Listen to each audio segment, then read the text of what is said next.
I feel like we have a Mulan thing going here with the light on half the face and darkness on the other half. Hello lovely reader friends, it's Alora and welcome back to the channel. Today I'm going to talk about 5 books that I should have read in 2020. Now I use the word should kind of sparingly, typically, because I don't think oftentimes that people should have to do very many things. At least in terms of reading, I don't think there are very many books that people should have to read, but these are the books in 2020 that were either wildly popular that I didn't get to or I feel like would have been very timely. So maybe these aren't books that I should have read, but books that I wish that I'd read. Now I'm just going to count them off for you. The first book that I should have read in 2020 was The Vanishing Half by Brit Bennett. This was all over the internet, and I'm sure for good reason. This is a novel that's about 2 sisters. I believe that the sisters are twins and they are both very light-skinned black women, and one of the sisters decides to continue living within the black community while another one decides to pass for white, marry a white man, have a child that thinks that she's completely white. This book explores race and passing and family and community, and it sounds really beautiful. I've heard quite literally nothing but beautiful, wonderful accolades for this book, so I really am excited to pick it up very, very soon. The second book is another really obvious one that I probably should have read this past year, and that is The Invisible Life of Addie LaRue by V.E. Schwab. I love Victoria Schwab's writing. I've met her in person. She's a real gem of a human being, and I just really enjoy the way that she puts her words together and the way that she frames her stories and her characters. Her characters are the best. So I have been looking forward to this book for such a long, long time. This is the tale of Addie LaRue, a young French woman in the 1600s who makes a deal with a dark lord, demon, devil type character to be free. She just wants to be free. She doesn't want to be married to this person that she doesn't really know or care about. She wants to be untethered, and so she makes a deal, and this demon figure says, yes, you can have your freedom, but when you're done with it, I get your soul. Addie quickly discovers that she cannot be remembered, that anyone she comes in contact with forgets her as soon as she leaves their sight.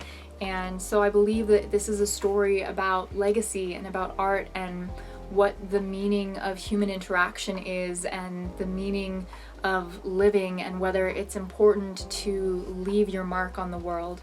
And I did begin this book, but I didn't get very far into it, and so I will probably read this one in February, but I keep kicking myself. I can't believe I haven't read it yet. I think this one might have been because I was afraid that I wouldn't love it as much as I hoped to love it, which is silly, so I should just read it. The next book that I feel like I should have read in 2020 was Hamlet by Maggie O'Farrell.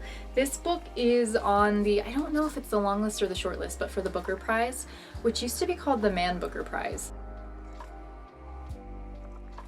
It's a literary fiction novel that follows the family of Shakespeare because William Shakespeare had a son named Hamlet who actually died when he was very young and is said to have inspired a lot of the themes in the play Hamlet. From what I've heard, this is a beautiful grief and love-filled novel about family and about loss, about moving on, and I think that the main character is actually Anne Hathaway, but in this book she's called Agnes, who was Shakespeare's wife and the mother of young Hamlet, who tragically died. I personally haven't read anything by Maggie O'Farrell yet, but I do have high hopes. I also intentionally purchased the UK edition of this book because it's shiny and gorgeous. Another book that I meant to read in 2020 was Dune by Frank Herbert.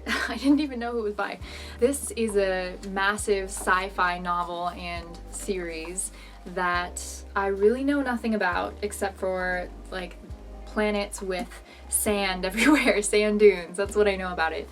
And I know that they're making a movie with Timothée Chalamet coming out very, very soon. The movie was supposed to come out in 2020, so I intended to read it in 2020, but then when the release date got pushed back for the movie, I recognized that I had a little bit of time, a little bit of wiggle room, but I am definitely planning on reading this before the film adaptation comes out. The last book that got a lot of buzz over the last year that I wanted to discuss was Gideon I by Tamsin Muir.